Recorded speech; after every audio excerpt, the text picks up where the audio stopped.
Vamos ter um momento agora especial. Gostaria de chamar, agora vamos ter um testemunho, chamar um jovem skatista. Ele participou da mega rampa lá no Sambódromo. Onde está?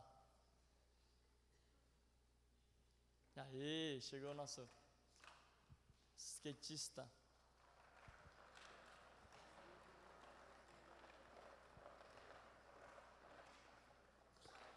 Mano, a palavra é tua. Valeu. Essa noite eu queria falar só uma coisa, na verdade, esse testemunho só tem uma palavra, e a palavra é valeu. Eu pensei em muitas coisas para falar nessa noite, já que o congresso é de uma juventude tão grande, né, de todo o litoral paulista, é muita praia que tem em São Paulo, é praia demais. Mas conforme eu pensei, eu cheguei a uma conclusão, que a única coisa que eu posso falar nessa noite é valeu. Valeu? Se você aprender o valor do valeu, a tua vida vai mudar completamente. Aí, tu nunca mais vai ficar abaixado assim no cantinho, aí as coisas vão mudar profundamente na tua história. Mas você tem que aprender a falar valeu. Hoje a igreja está com um problema. A igreja não sabe falar valeu, e por isso fica aí. Tu tem que reaprender a pensar. Mandaram falar que é para reaprender a pensar. Falei, agora eu vou falar o que eu vim falar, e eu só vim falar valeu. Se tu aprender a falar valeu, a tua vida muda completamente. Aí as coisas mudam de maneira espetacular. Mas nem sempre eu falei valeu. Não é fácil falar valeu não. Eu vim contar um pedacinho da minha história. Já que a congresso a gente pode gastar o tempo à vontade. Depois então eu vou falar o que eu quiser. E eu vim contar um pedacinho da minha história. É o seguinte: eu era esquisitão que nem você, assim. Eu ficava sentado no culto com essa cara. Aí, com a cara que parecia até que estava no velório. Morou pessoal louvando aqui na frente com uma alegria.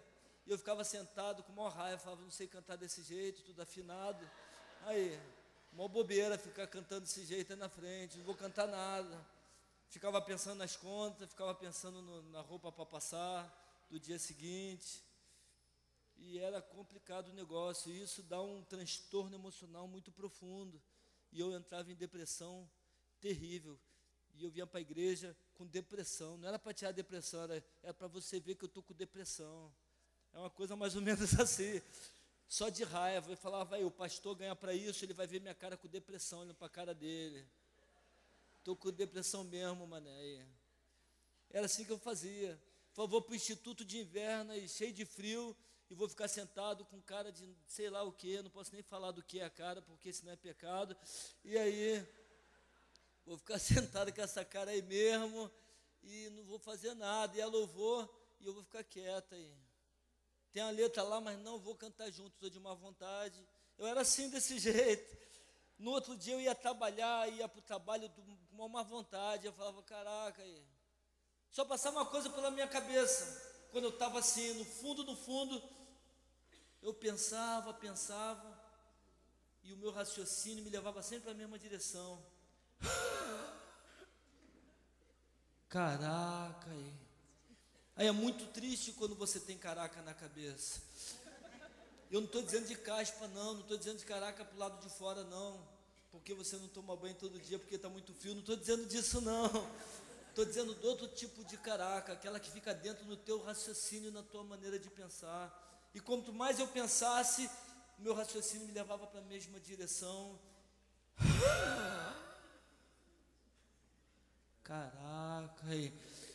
E um dia eu estou sentado lá pensando, caraca, aí, a vida, eu nem pensava se tinha ou se não tinha sentido, porque senão eu já estava pensando, então não pensava em nada, eu só pensava em caraca, é uma coisa sem pensamento. E quando eu estava ali malzão, apareceu o Vini, aí Vini parceirão, Vini era skatista das antigas, dinossauro do skate moderno. Ele começou a Big Ramp, porque a rampa gigante era porque ele era meio pesado. Aí Vini era skatista da pesada. Não vou falar o nome dele todo, porque senão você vai pegar no pé dele. Vou falar só apelido. Aí, adiantei teu lado. Vini era parceiro. E aí, eu estava malzão lá, sentado e pensando naquilo que vocês já sabem. E ele passou e falou: ei, maluco, valeu. Quando ele falou valeu, eu senti uma coisa passando por mim, como se fosse um raio de baixo para cima. Que isso, maluco? Eu falei: isso aí é o poder do valeu. Se tu conhecer o poder do valeu, eu falei: caraca. Ele falou: não, caraca, não. Eu falei: se tu é de igreja? Ele falou: não é de igreja, não. É outro poder diferente, é o poder do valeu. Se tu falar valeu, tua vida muda. É sério isso. Se tu falar valeu, tu vai poder sair de trás do caixotinho e sentar no meio do povo. Você que se sente encaixotado, parece que toda a sua vida está atrás de um caixote. Você vai poder se sentir livre no meio do público e dar risada. Tem pessoas aqui com problema sério, oprimido. Gente que leva caixote para a igreja e senta no caixote. Aí, é muito triste isso. Aí ele falou: maluco, tu vai ser diferente. Tu tá pronto para aprender a falar? Eu falei: maluco, então me ensina a falar. Valeu! Ele falou: valeu. Valeu. Tem que sair lá do âmago. Ele falou: mas para falar um valeu saindo do âmago, tu sabe o que é o âmago? Para você que não sabe o que é o âmago, vai uma aula de anatomia agora. Aí, segura a aula de anatomia aí, mané. Teu aparelho digestivo tem algumas partes: boca, faringe, esôfago, o este e o âmago. Na parte do este fica a comida, e na parte do âmago fica os sentimentos. Juntos os dois dá o estômago. Aí, é uma coisa profunda isso. Quando você come, você satisfaz o este e sente prazer no âmago. Aí, você entendeu agora? Aí, mensagem do Instituto de Inverno é Cultura. No âmago a parada é fora de série aí. Quando você se apaixona, dá um negocinho lá dentro, eu sinto borboleta no estômago. Só se você comer borboleta, porque no este só vai coisa sólida. É o âmago que produz o sentimento. E a sede de todo sentimento é produzida no âmago. Quando você está com dor de barriga, você não sente um arrepio e dá aquela sensação? É no âmago. O teu âmago está com problema. Aí o âmago é muito importante para a vida de uma pessoa. Não sei se tu sabia disso. Como é que está teu âmago? Aí ele falou: maluco, tem que sair do âmago. O valeu tem que sair do âmago. Se tu não falar valeu, tua vida não muda. Valeu. E eu não conseguia falar aquele negócio. Ele falou: só tem uma coisa. Para tu falar um valeu totalmente proveitoso e completo, você precisa aprender a andar de skate. Porque o único que pode falar o valeu é o skatista. Eu não entendi por quê. Tu entendeu? Se eu não entendi, como é que tu vai entender? É impossível de entender. Se eu que estou falando do negócio não entendo do que eu próprio estou falando, como é que tu vai entender do que eu estou falando? Primeiro, eu tenho que entender. Tá combinado? Eu não entendi nada. Estou que nem você que está olhando para minha cara séria e falando: o que isso tem a ver com mensagem? Onde isso vai parar? Aí, boa pergunta. É preciso reaprender a pensar. Eu combinei que ia falar essa frase toda hora. Aí, é preciso reaprender a pensar. Ele falou: maluco, tu tem que aprender a andar de skate.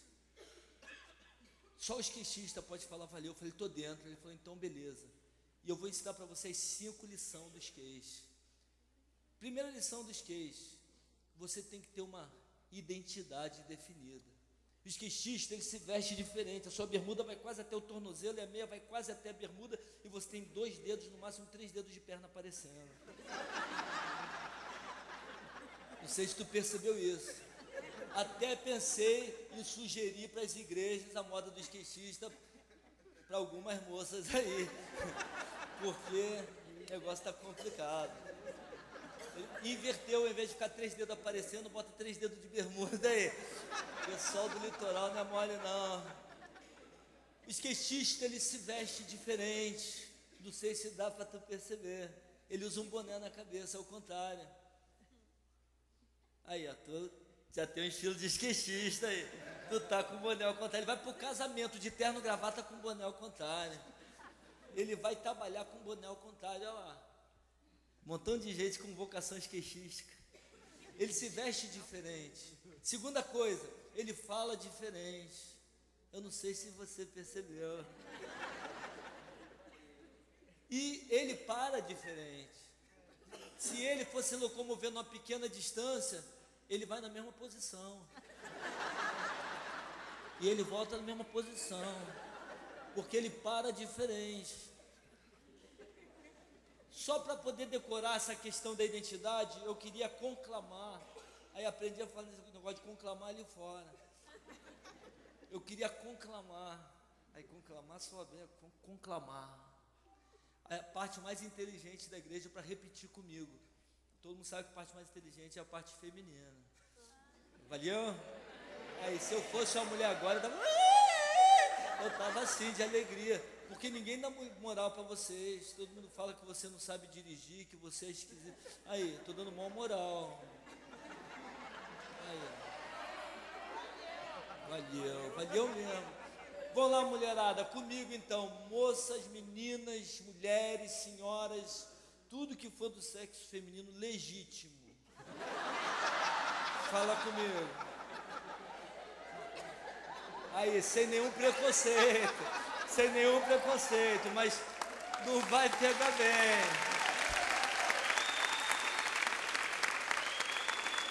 Ai, não é preconceito não, é que vai pegar malzão. Todo mundo falando, repetindo com a voz fininha e você falando no meio. Eu preciso ter identidade, meu nome é Sônia. Não vai pegar bem. Vamos lá, repete comigo então, mulherada. Eu sou esqueixista. Desculpa, esqueci de falar. Repetir é falar igual. Tá tranquilo? Um montão de gente não falou, um montão de sexo feminino aí não falou. É repetir igual. Eu sou esqueixista. Não é skatista. Tem problema da rodinha. Eu sou esqueixista. Eu amo skate. E carrego ele. Não, tu tem que dar risada no meio do goelho. Carrego ele. A risada é no meio, tu não entendeu essa parte. Não é antes nem depois, tu tá atrasado. E carrego ele. De novo, eu sou skatista, eu amo skate e carrego ele. Aí a mulherada é inteligente, só tem memória curta. Já esqueceu, é inteligente de pai bebel, mas esqueceu. Caraca. Quando eu falei isso, minha identidade começou a se fortalecer. Ele falou, a segunda lição do skatista é que o skatista, ele precisa ter equilíbrio. Essa segunda vai para os homens, que são têm mais dificuldades. Eu vou falar, é preciso ter, e você que é homem tem certeza disso, vai falar equilíbrio. Só fala isso, mais nada, entendeu? E você olha para o lado, porque aquele que parece homem não falar, depois vai ter uma sessão de imposição de mão fechada lá atrás, oração com mão fechada em cima, para tirar esse espírito de dúvida do seu coração. Vamos lá, só os homens. Comigo os homens. É preciso ter? Exatamente. Legal. Segunda lição, tem que ter equilíbrio. Se não tiver equilíbrio, não é esqueixista. Mas tem a terceira lição. Se você ficar só equilibrado, você vai ser um modelo fotográfico. Exatamente. Mas a terceira lição é a seguinte: é preciso dar impulso para frente. É difícil isso? Essa é só para os casais, namorados, noivos e casados, e que amam a pessoa que compartilha a vida consigo. Aí, ficou bacana essa do consigo, hein? Aí, essa me superei. Vamos lá. Só os casais. É preciso dar impulso para frente. Qual é a terceira lição? É preciso dar impulso para frente. Já pensou você dar impulso para trás? Aí você é Michael Jackson. Não, skatista dá impulso para frente. Sempre dando impulso para frente. É a terceira lição. O skatista sempre vai dando impulso para frente. Ai, que pedaleira cara. Oh, meu Deus do céu. Quarta lição. Vai só para os solteiros. Aqueles que estão no momento desimpedidos. mas acreditam que o melhor de Deus está por vir. E, inclusive, pode vir até o final do congresso. Aí, é profecia bonita essa. Quarta lição só para os solteiros. E quem falar a quarta lição vai abrir sua vida para a bênção nesse sentido. É preciso desviar dos obstáculos. Qual é a quarta lição?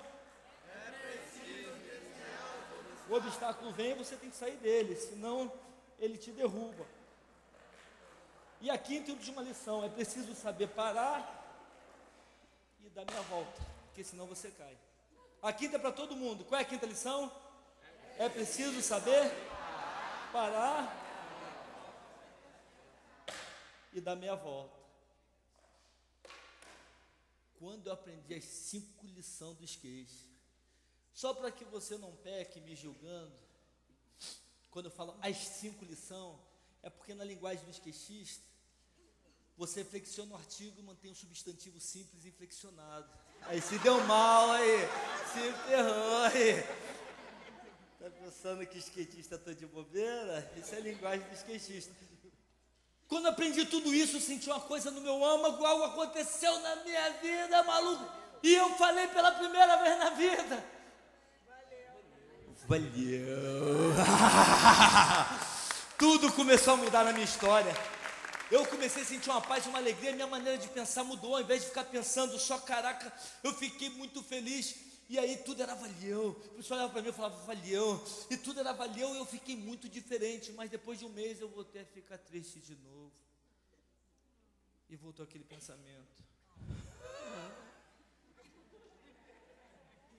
Caraca.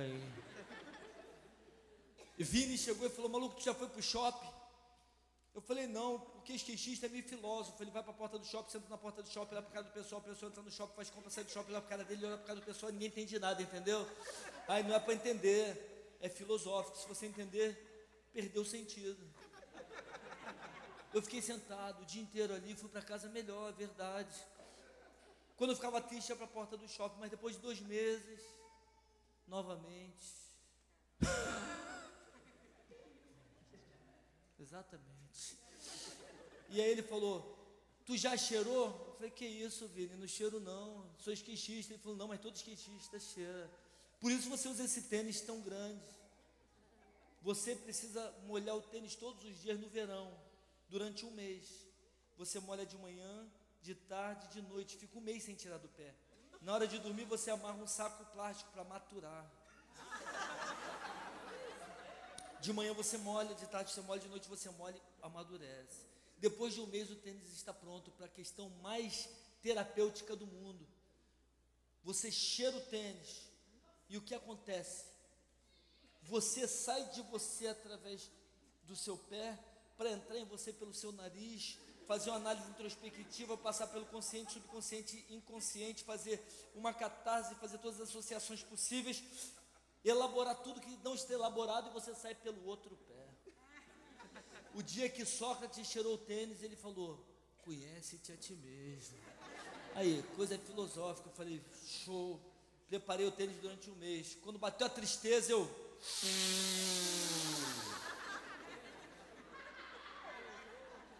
Aí, eu não sabia quem eu era até aquele dia, eu me vi por dentro.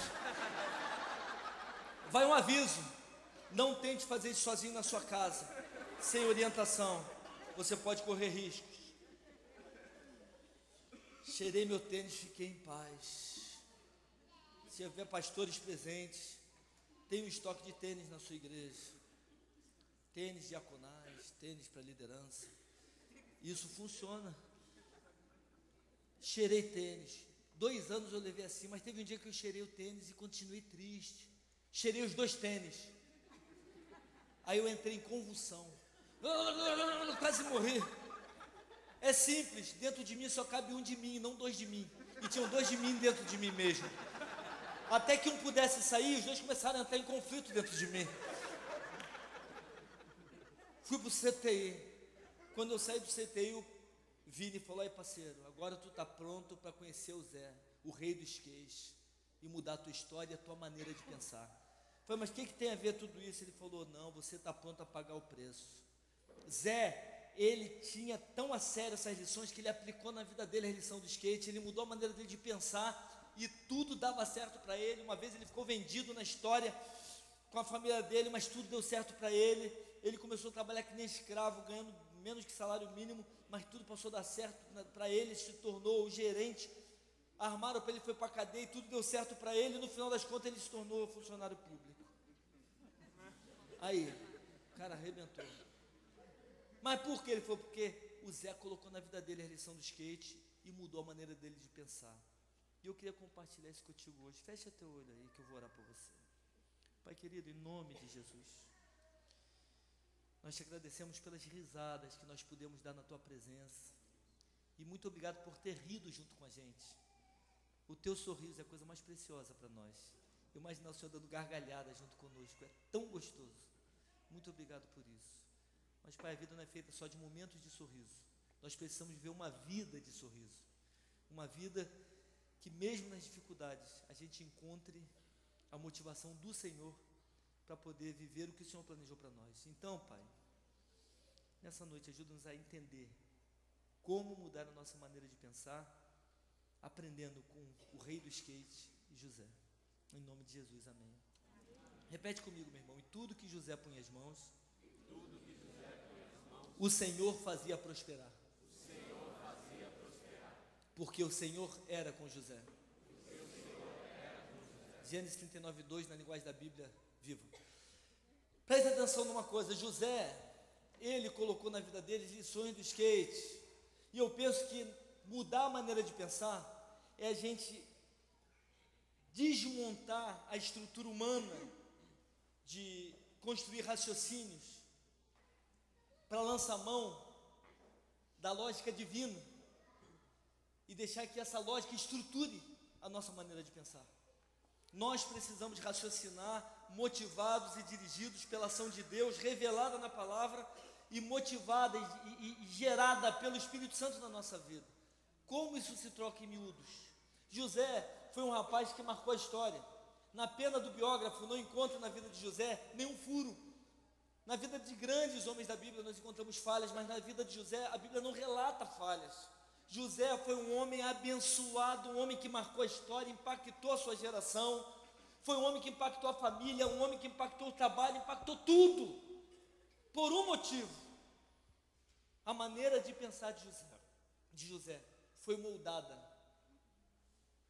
pela lógica de Deus, pela manifestação, pela revelação de Deus dentro da lógica dele. A lógica de Deus que transcende a lógica humana precisa fazer parte da tua cabeça. Hoje nós vivemos um tempo onde as pessoas valorizam muito o conhecimento, e eu valorizo isso. Inclusive penso que se você é jovem e não está estudando, você está em pecado. Você está errando o alvo de Deus. A gente está no século 21, era da informação. Ruim de tudo, você tem que ter uma pós-graduação. Na pior das hipóteses. Se você parou de estudar por qualquer pretexto, você está errando o alvo, e errar o alvo é pecado. Mas a nossa lógica e o nosso conhecimento tem que se submeter àquilo que Deus quer para nós. E José colocou na vida dele alguns princípios, que inclusive são as lições do skate, e fizeram José ser tão... Me ajuda, qual a palavra que substitui profícuo? Veio profícuo na cabeça, mas isso não é palavra para falar em mensagem. Então, José ter resultados tão positivos fez com que José tivesse resultados tão positivos, ou os mais positivos que foram possíveis. José pôs na vida dele a primeira lição. Primeira lição qual é mesmo? É preciso ter uma? Identidade. Lembra? Eu sou skatista, eu amo skate e carrego ele. José tinha uma identidade definida. Amado, presta atenção nisso. José, ele se vestia diferente. O pai dele deu uma roupa colorida para ele. Se fosse hoje, diriam que José estava no movimento gay. Arco-íris. Mas naquela época, quando um pai dava para o filho uma roupa colorida, e o filho usava essa roupa, diz a história judaica, que o filho estava confirmando socialmente a aliança que o pai fez com Deus sobre a vida dele, e que ele estava agora assumindo essa aliança publicamente. A roupa de José e a postura de José estavam marcadas por uma aliança com Deus. Amado, a gente precisa entender isso. José, ele tinha aliança. Então tudo que ele fazia, toda a atitude dele era marcada por um compromisso e pela vontade de Deus na vida dele. E ele queria fazer disso algo social. Nós precisamos parar de se esconder dentro da igreja. A igreja é mais igreja quando ela sai do que quando ela vem. Porque quando a gente vem, a gente celebra e é bom demais. A gente se equipa e é bom demais. A gente serve e é bom demais. E a gente se acende e é bom demais. E a gente sai para incendiar o mundo. Nós somos igreja abençoando vidas. Nós somos igreja no campo de futebol. Eu jogo bola com não crentes. Pessoal da milícia. Tem 3 chefes da milícia que jogam lá comigo. Um pessoal que não é crente. Porque é lá que eu vou incendiar. Eu vou de parapente com gente que não é crente. E a gente ora na rampa antes de voar. Às vezes tem 40, 50 para decolar. E o pessoal fala, Marinho, já orou? Eu e o pessoal do Ministério Bom Voo. É lá que a gente vai fazer diferença. Na igreja é uma bênção, mas lá fora é o propósito de Deus, é o projeto. Nós precisamos mudar essa maneira de pensar em quem nós somos. Nós estamos aqui de passagem. A vida passa rápido. E nessa peregrinação, nós estamos aqui para servir e para abençoar. E José tinha essa aliança. José falava diferente. Qual era o papo de José? Ele falava dos sonhos de Deus. José foi lá e sonhos de Deus. Ele ia prestar conta para o pai. Responsabilidade. O nosso papo tem que ser diferente. Não é que você não vai conversar sobre coisas do cotidiano. Corinthians está embalado. Caramba, está ganhando todo mundo. Puxa, Liedson craque. Santos está uma máquina. Fluminense perdeu o Conca. Oh, Jesus. Dá vontade de chorar, Senhor. Deixa eu voltar para a mensagem. A gente pode falar de futebol, legal, política. Dilma está enrolada, ela não quer mandar embora o ministro do transporte. Ele mandou os diretores dele, disse que não tem nada com isso. A oposição está pressionando, a Dilma não sabe o que fazer, ela está toda enrolada. Não sei não, mas acho que ela vai pedir ajuda para o Lula, falar, Lula, faz para mim isso que eu não sei. A gente pode falar e deve falar bem de política, a gente pode falar da nossa área de atuação. Vamos conversar sobre a área de atuação? Esses dias eu estava aqui em São Paulo, fazendo palestra numa semana pedagógica. Que responsabilidade, falar de construtivismo. E o pai do construtivismo estava lá, abrindo a semana, e eu terminando. Falei, eu vou ter que usar de tudo, fazer teatro, usar filme, virar cambalhota, fazer mágica.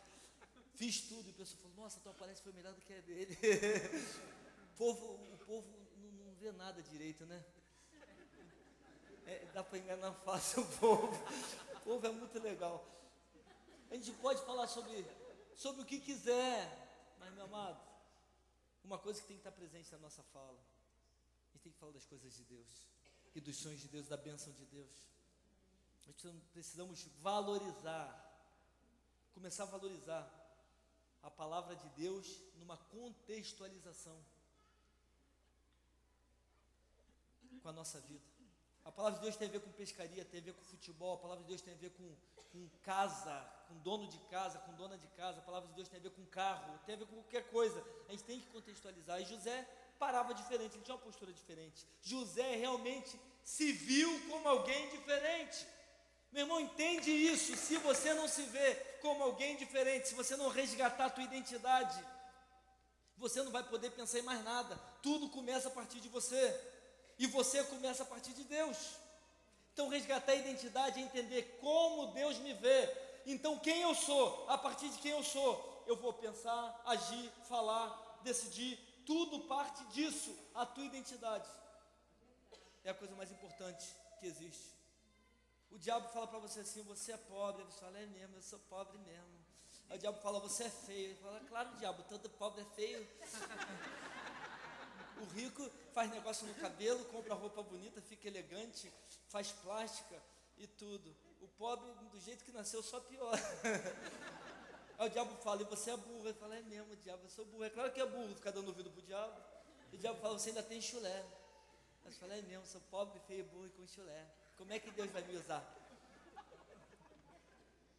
Tudo que o inimigo quer é que você se veja como alguém que não pode fazer diferença e impactar toda uma geração. Tem um pretinho abusado. Ele entendeu quem ele era, ele entendeu que ele era importante. E ele começou a sonhar com coisas que eram impossíveis. A primeira potência do mundo era a primeira também em preconceito racial. Ele começou a pregar na igrejinha dele, não era igrejão não. E ele começou a dizer, I have a dream. E aquele pretinho, Martin Luther King Jr., com esse sermão, eu tenho um sonho, incendiou os Estados Unidos. E a Constituição mudou. E as leis aboliram o preconceito americano. Porque um homem, dentro de um regime de racismo, acreditou que Deus podia usá-lo. Deus pode usar você, minha irmã. Deus pode e quer usar você, meu irmão. Gideão está escondido lá, onde o pessoal faz vinho, ele está lá malhando trigo, com uma vergonha, com medo da guerra terrível. Ele pensou, eu sou um desgraçado, eu sou um Gideão terrível. E aparece o príncipe dos exércitos do Senhor e fala assim, Rassá, que Deus é contigo, varão valoroso. E ele fala, quem? Eu? Tu sim, eu não. Então quem foi? O anjo comeu pão na casa do Gideão. Olha que coisa ridícula. Aparece um anjo e fala, tu é terrível na batalha, Gideão. Ele fala, quem? Eu? Deve ser outro Gideão, tu fez confusão. Deve ser o Gideão de Souza, eu sou o Gideão da Silva. Irmãos, olha que coisa esquisita. A Bíblia tem muita coisa esquisita. Aí ele falou, anjo, você não está entendendo, anjo. Olha só, a minha tribo é a tribo mais pobre de Israel. Eu sou da família mais pobre dessa tribo. Além de ser da família mais pobre, eu sou o menor da casa do meu pai. Eu sou o pior, da pior família, da pior tribo, do pior povo.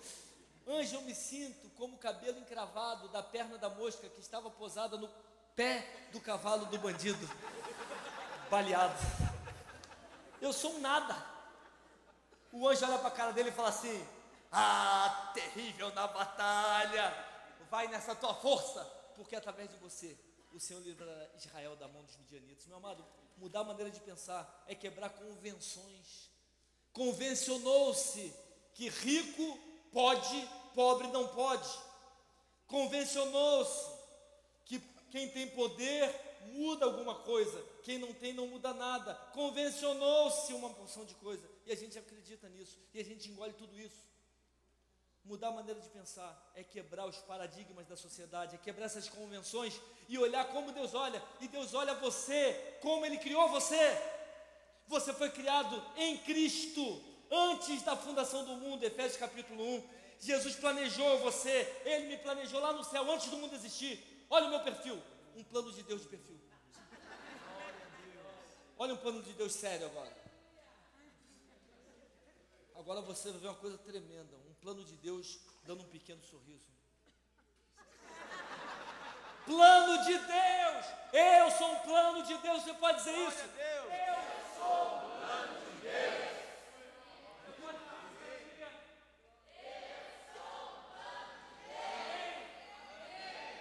O inimigo diz que você é um fracasso, que você é um fiasco, que você é qualquer coisa, mas Deus diz, você é um plano do meu coração.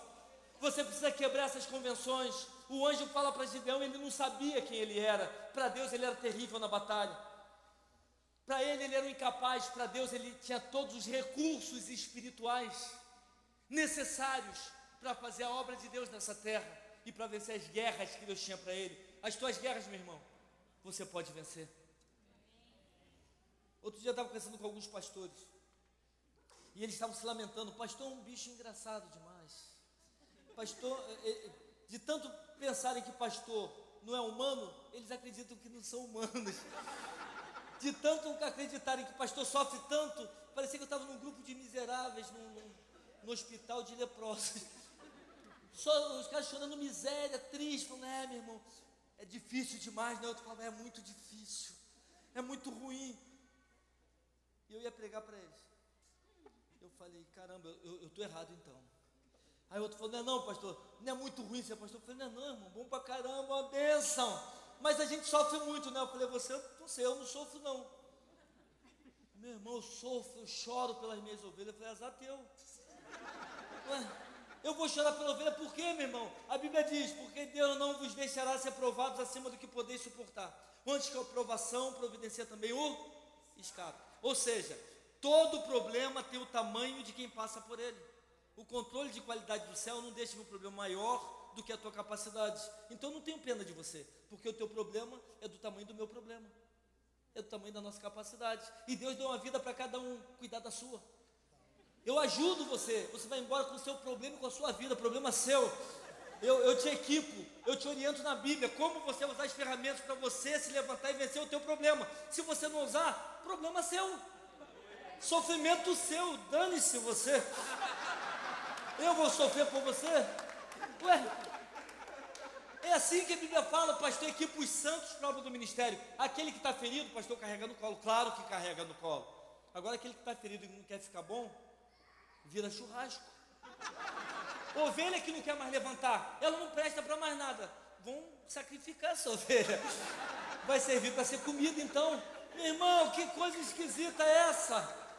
Que mentalidade estranha. A Bíblia diz que a vida é de passagem, mas ela é abundante. Puxa, eu estava conversando aqui no norte de São Paulo. Eu preguei nesse carnaval em 7 acampamentos. Esse ano foi melhor, no ano passado eu peguei em 13. Que loucura, eu cheguei no final do carnaval, carnavalesco, colheira, cansado, mas foi uma benção. Eu estava lá pregando e conversando com o pastor, ele muito triste, e perguntando sobre os jovens da igreja. Eu faço consultoria lá no Rio, nessa parte de Ministério Jovem, eu planto o Ministério Jovens, dou assessoria nessa área, e então, pegando a realidade, pensando o que fazer, então vibrando, vendo o potencial da juventude dele, e ele só via coisa ruim. Só via coisa para trás, só via coisa dando errado. Ele parecia aquela hiena, ele estava endemoniado com a hiena. Ó vida, ó céus, ó azar, não vai dar certo. Eu falei, pastor, dá cara, dá certo. Ele só fala assim, varão, irmão, um negócio tão espiritual, ele era quase um anjo. Eu não sabia se ele estava endemoniado com a hiena ou estava anjado. Endemoniado é de demônio, anjado é com anjo dentro. Ele não parecia gente. Eu falei, cara, ele olhou para minha cara assustado. Eu falei, dá certo, rapaz. Ele falou, tu fala isso agora, quando tu estiver lá com os 4 ou 5 anos de ministério, tu vai ver só que isso aí vai diminuir. Aí eu falei, então vou esperar então. Irmão, meu ministério começou em 1986. Já passou de 5 anos. De 86 para cá tem 26 anos. Quando começou a Vera, o ministério a Vera, com o seminário. Comecei o seminário e assumi o ministério. 4 anos de seminário e agora vai fazer 22 de pastorado, à frente de igreja. E eu estou vibrando, porque eu vejo o resultado, o negócio funciona. Tá, Deus me fez para isso, eu acredito nisso. O diabo fala, você não, rapaz, olha para você. Eu falo, vai deitar, diabo, olha tu para você. Eu deixo que Deus olhe para mim. E dá certo. O cara com 4 anos já está morrendo no ministério. Dá certo. Eu fui trabalhar numa igreja lá no Rio para plantar um ministério jovem, igreja grande, 1.500 membros, mas o trabalho dos jovens era terrível, era a falecida Unijovem. É um negócio esquisito que existia no milênio passado e não funciona em lugar nenhum do mundo que eu conheça. É horrível esse negócio. Que Deus a tenha. Não funciona em lugar nenhum do mundo, não funciona. É um negócio sempre pequeno. Que o pessoal luta para sobreviver. É um negócio esquisito, isso não é de Deus. Aí, e a gente começou uma estrutura de ministério na Igreja Batista Monte Aurélio. Quando eu mostrei a minha visão do ministério para os 30 que tinham ali, 25 que tinham dentro desse negócio chamado Jovem, eu mostrei a visão do ministério, como seria.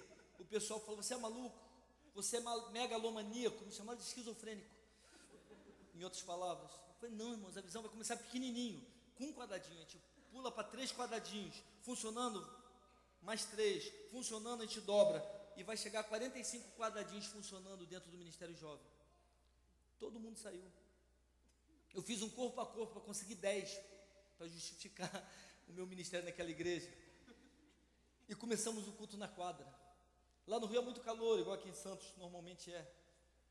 Então a roupa de culto era bermuda, chinelo, havaiana e camiseta sem manga. Essa era a roupa de culto e boné, roupa de culto. E a liderança também tinha que ir assim. E começamos a fazer um trabalho. E até o pessoal da favela, botamos kickbox dentro da igreja. Irmãos, que bênção. Só do kickbox eu batizei 95 em um ano. 95 batismos, ganhamos mais de 200 alunos de kickbox. Falei com o diácono Jorge Turco, tinha sido campeão brasileiro um negão desse tamanho, pescoção assim, servindo ceia. Ele só fazia isso na igreja, servia ceia. Que coisa deprimente, um homem daquele tamanho servindo ceia. Ele não fazia mais nada, ele só servia ceia uma vez por mês. Eu falei, Jorge, a gente vai ganhar vida na pancada. Como assim, pastor? A gente vai botar uma academia dentro da igreja. E eu preciso de você para ser o ministro do Lutando por Vidas. Ele me deu um abração, valeu meu pastor, treinei ele para evangelismo e começamos. As aulas começavam com estudo bíblico de 10 minutos e terminavam com um período de oração, e tinha um livro para quem quisesse deixar pedido de oração, com o pessoal viciado, cheirador de cocaína, fumador de maconha. Era essa turma que a gente já traía, porque eles queriam aprender a brigar para brigar no baile funk, e começou a vir essa turma toda. A zeladora da igreja, uma baixinha invocada, um dia está vindo um montão de caras, eles tudo marombado, tudo bombado, grande. Eles entrando, ele falou, pastor, essa cambada aí é tudo, fuma tudo maconha, eles não querem saber de Jesus. Eu falei, irmã, calma, irmã. Você acha que eles iam bater nela? Em quem que eles iam bater? Ela está falando comigo, de que eles cheiram maconha. Eu falei, irmã, calma, irmã, vem cá, irmã. Irmã, o que você está falando? Tu não sabia não, pastor? Eles fumam maconha e cheiram na praça, na frente da minha casa. Eu falei, os 5? Ela falou, os 5. Eu falei, irmã, abriu um sorriso e falei, que coisa linda. A irmã me deu a melhor notícia do ano. Falei, por quê, pastor? Eu falei, porque o peixe come isca, ele não come anzol. A isca está dentro. Então eles estão vindo, eles não querem Jesus, eles querem lutar. Mas Jesus está embutido. Irmão, bateu os 5. Os 5 se converteram, largaram as drogas, bateu os 5 no final daquele ano. Aí quando eu falei com ela, ela falou, mas eu não gosto disso, eu não concordo. Eu falei, então não entra no kickbox, irmã, nem se matricula, que a irmã não vai gostar. Mudar a maneira de pensar é você entender o que Deus quer fazer. Irmãos, eu acreditei que Deus queria que eu fizesse aquilo. Aqueles 10 acreditaram e começamos o trabalho. Em 3 anos nós chegamos a 2.000. De 10 explodiu. Ministério do Pedal, a gente foi 2 vezes pedalando para o Espírito Santo, São Paulo, Minas. O ministério saía para pedalar longe. Esse é infalível. O pessoal que vai, cada um leva um amigo não crente para pedalada distante. E a pessoa se converte. Se não se converte por ação do Espírito Santo, se converte por lavagem cerebral. Pelo Jesus. Tem hora que o cara só pensa, Jesus. Se converte 100% sempre. Todo mundo que foi se converteu todas as vezes. E os ministérios foram pipocando dentro da igreja. No final dos 3 anos, eu fui lá ficar 3 anos de plantar e sair. No final dos 3 anos, tínhamos 28 líderes treinados. Tínhamos 180 nos grupos de trabalho. Tínhamos 2.000 jovens participando ativamente. Foi uma bênção. Sabe por quê? Porque eu acreditei que Deus me criou para isso. Para que Deus criou você? Talvez Deus criou você, tenha criado você lá para o teu trabalho, para impactar aquelas pessoas do teu trabalho. A avó da minha esposa teve derrame com 82 anos. Ela mora aqui no Vale do Ribeira, na cidade de Eldorado. Fomos visitar a avó. Chegou lá, parou metade do corpo. A cara ficou torta e ela falava pelo canto da boca. Está muito difícil. Eu estou sofrendo muito.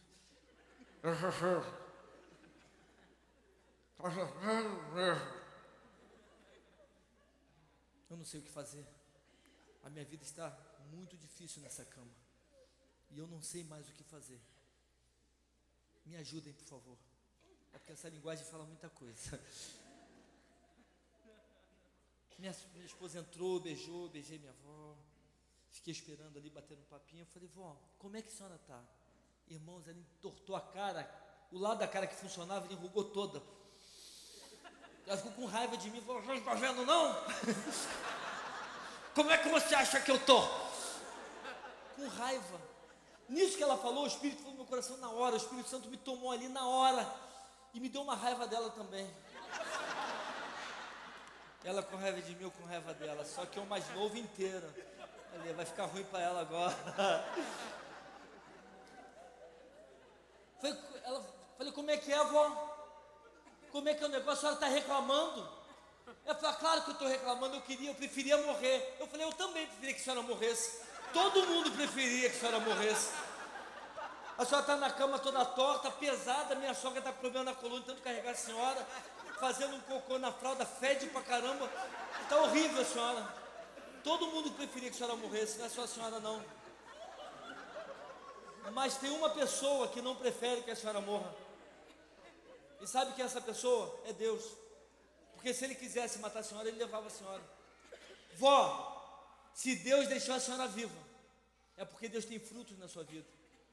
Se Deus deixou a senhora viva, é porque ainda tem fruto para dar. Quando acabarem os frutos, ele leva. A senhora tem que dar fruto. Mas eu falei numa pressão em cima dela. Ela ficou quieta olhando para minha cara. Acho que ela pensou que eu ia bater nela. Até eu pensei. Botei a mão assim, eu falei, cuspindo na cara dela para comer a pressão. Nervoso. Aí ela olhou para minha cara, ela falou assim, e como que eu vou dar fruto assim? A maneira de pensar dela era, eu não posso. Não, quero não, posso não, Deus não deixa não. Quero não, posso não. Eu estava assim. Eu falei, vó, a senhora pode orar. A intercessão é alguma coisa que está faltando demais hoje.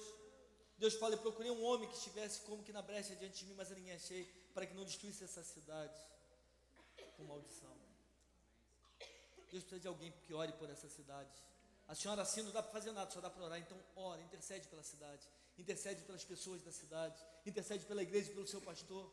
Vó, a senhora pode testemunhar, mostrar para as pessoas como alguém com mais de 60 anos, 70 anos de ministério, de igreja, fica doente, com derrame e dá glória a Deus. Como rico meia boca, com alegria. A senhora pode evangelizar nessa cama, em vez de ficar reclamando, falar de Jesus para quem vier aqui. Vó, trata de dar fruto. Deus vai dizer à senhora assim, enquanto a senhora não der frutos, enquanto não der frutos, a senhora vai ficar sofrendo aí, mais 10, 20 anos torta aí, sofrendo aí. Dá fruto, que Deus leva.